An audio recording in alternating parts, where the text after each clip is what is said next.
अमाल 14 बाब पहली आयत से 28 आयत तक, सफ़ा नंबर 122 और 123, पेज नंबर 122 एंड 123।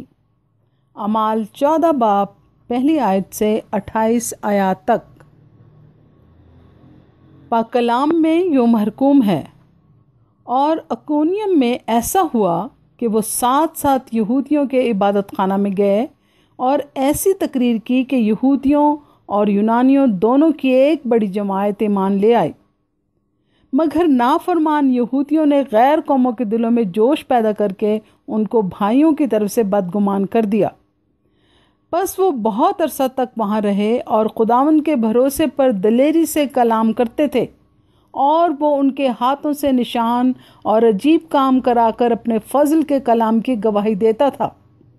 लेकिन शहर के लोगों में फूट पड़ गई, बाज़ यहूदियों की तरफ हो गए और बाज़ रसूलों की तरफ। मगर जब गैर कौम वाले और यहूदी उन्हें बेइज्जत और संसार करने को अपने सरदारों समेत उन पर चढ़ आए, तो वो इससे वाकिफ़ होकर लुकानिया के शहरों लुस्त्रा और दिरबे और उनके गिरदोनवा में भाग गए। वहाँ खुशखबरी सुनाते रहे। और लुस्त्रा में एक शख्स बैठा था जो पाँव से लाचार था। वो जन्म का लंगड़ा था और कभी ना चला था।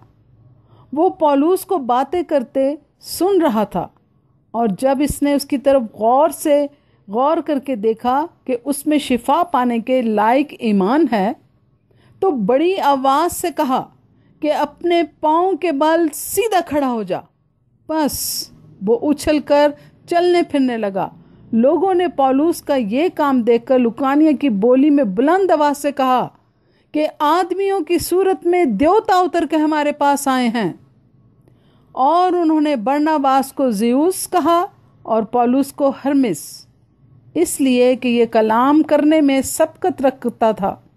और ज़ेउस के उस मंदिर का पुजारी जो उनके शहर के सामने था, बैल और फूलों के हार फाटक पर लाकर लोगों के साथ कुर्बानी करना चाहता था। जब बरनबास और पौलुस रसूलों ने ये सुना, तो अपने कपड़े फाड़ कर लोगों में जा कूदे और पुकार पुकार कर कहने लगे कि लोगों, तुम ये क्या करते हो? हम भी तुम्हारे हम तबीयत इंसान हैं और तुम्हें खुशखबरी सुनाते हैं, ताकि इन बातिल चीज़ों से किनारा करके उस जिंदा खुदा की तरफ फिरो जिसने आसमान और ज़मीन और समुंदर और जो कुछ उनमें है पैदा किया।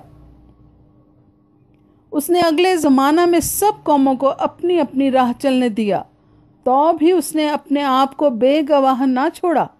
चुनांचे उसने मेहरबानियाँ की और आसमान से तुम्हारे लिए पानी बरसाया और बड़ी बड़ी पैदावार के मौसम अता किए और तुम्हारे दिलों को खुराक और खुशी से भर दिया। ये बातें कहकर भी लोगों को मुश्किल से रोका कि उनके लिए कुर्बानी ना करें। फिर बाज़ यहूदी अंताकिया और इकोनियम से आए और लोगों को अपनी तरफ करके पौलुस को संसार किया और उसको मुर्दा समझकर शहर के बाहर घसीट ले गए।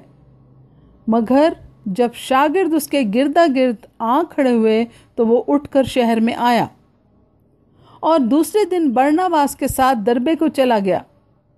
और वो उस शहर में खुशखबरी सुनाकर और बहुत से शागिर्द करके लुस्त्रा और इकोनियम और अंताकिया को वापस आया, और शागिर्दों के दिलों को मजबूत करते और ये नसीहत देते थे कि ईमान पर कायम रहो, और कहते थे कि ज़रूर है कि हम बहुत मुसीबतें सहकर खुदा की बादशाही में दाखिल हों।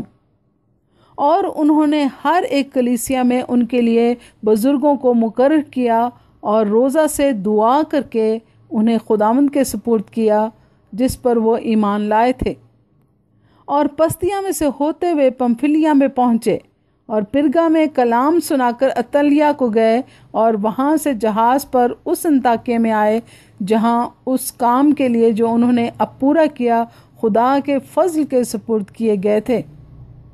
वहाँ पहुंचकर उन्होंने कलीसिया को जमा किया और उनके सामने बयान किया कि खुदा ने हमारी मार्फत क्या कुछ किया, और ये कि उसने गैर कौमों के लिए ईमान का दरवाज़ा खोल दिया اور وہ شاگردوں کے پاس مدت تک رہے۔